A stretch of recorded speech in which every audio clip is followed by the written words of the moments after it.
Hello everyone. Today we talk about how to fix the app of 2GAS. We will go to settings, then we click on apps. After that we search the app 2GAS and we click. Then we will on force stop.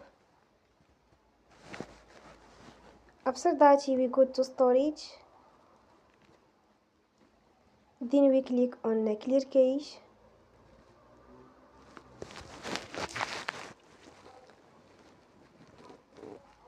In the end, turn off your phone and you will recharge your phone again. Don't forget to support us by like and subscribe. See you next time and thank you for watching.